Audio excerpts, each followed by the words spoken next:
let's get to some Spurs action here. So, Michelle, the Wembanyama of it all has thrown everyone's take about the Spurs offseason into a tizzy, for lack of a better term, just because people are wondering, are they going to compete now? Are they going to speed up the timeline? Who are they going to put around him? All that stuff. When you just look back at this season of the Spurs basketball and of Wembanyama, what was your main takeaway, or what were your main takeaways from the Spurs season as a whole before we get into this offseason?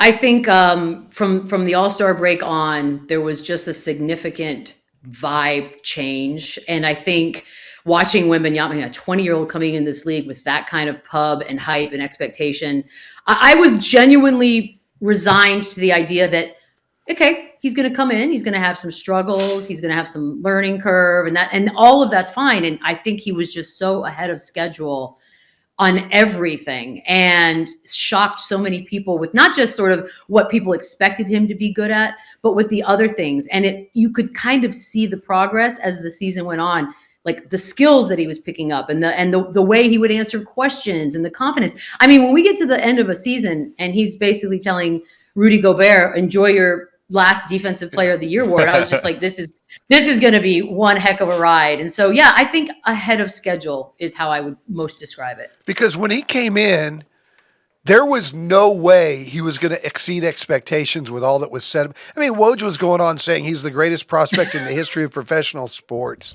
And it was just all this hyperbole around this guy. And yet he did.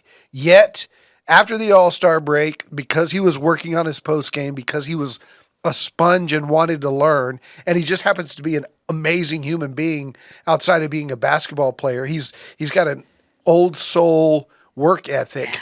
Somehow he exceeded those expectations, which I thought would have been impossible going into the season. I think the way that he exceeded expectations more than anything was how he engendered himself to fans. Like he integrated himself into the Spurs culture, into San Antonio better than almost anybody that I've ever seen after they're drafted, except for maybe LeBron because he was drafted to his hometown team. But yeah, that doesn't count. That doesn't count. Exactly. It's not like France drafted Wemby. All right. So, yeah. No. So when you look at this offseason, Michelle, obviously they're connected. The Spurs are connected to almost every free agent that's out there. Trae Young, Lauri Markkanen, Darius Garland, people that are rumored to be wanting to be traded, people that are like basically anything that is possibly being moved this offseason is being linked to the Spurs. Do you think that's solely based on how good Victor was this year, or based on actual rumors or things that people are hearing? I think it's probably a little bit of both. I mean, the Trae Young ones, that's got to be, that's almost all season, I feel like. That has been a rumor that's just lingered like a cloud. But the Lauri Markkanen of it all, the idea of bringing in a scorer, it's exciting.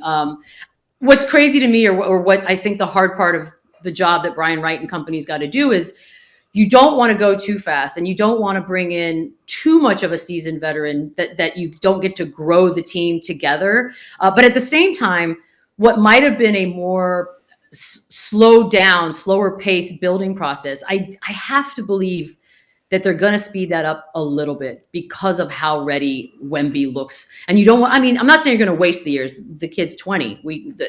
All things going well, he's got a good 10, 12, 13 years if he wants to keep playing.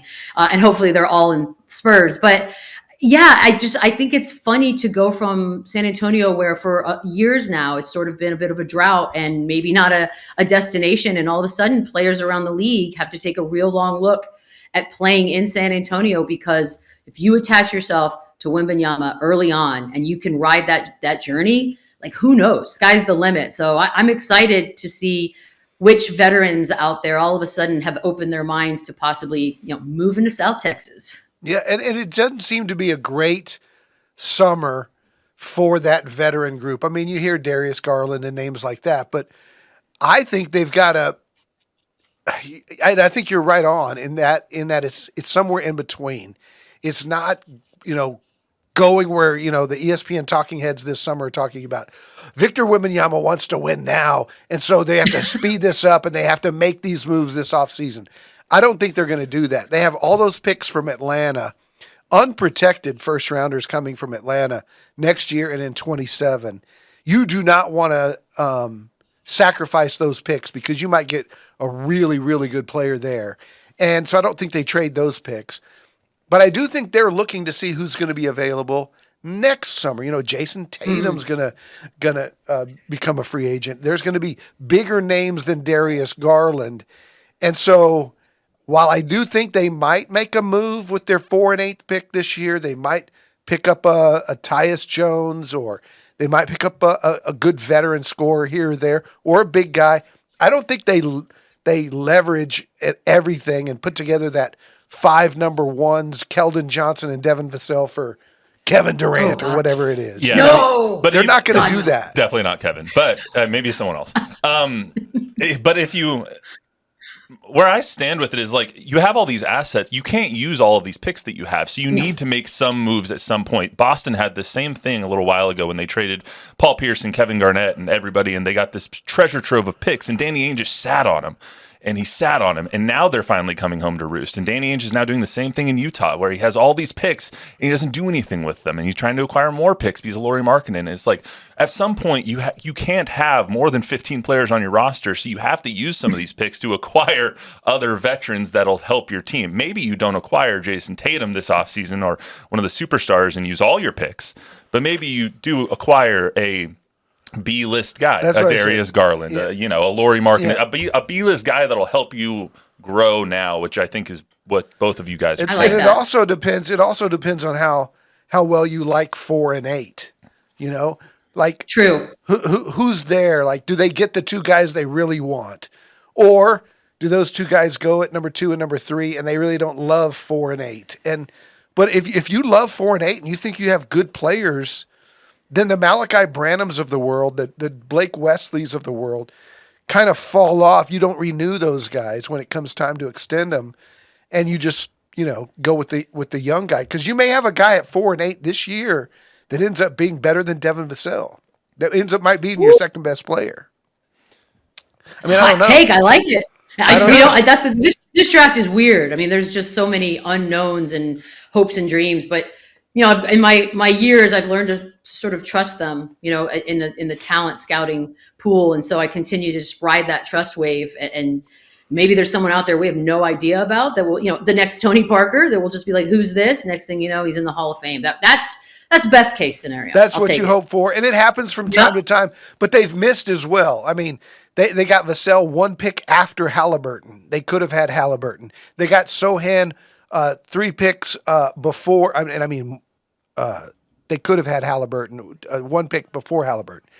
They got Sohan when they could have had the kid that's at Oklahoma City, Jalen Williams, right? Mm-hmm. Williams. So they missed on that too. Now you're not gonna always hit on Tony Parker and Monte Ginobili. I don't think those guys are misses, but Halliburton's better than Vassell, and Jalen Williams is better than Sohan. So you have to hit.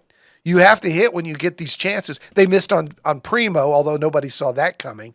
That's fair. And so look, he had a lot of other things going on. It was like that. That is fair.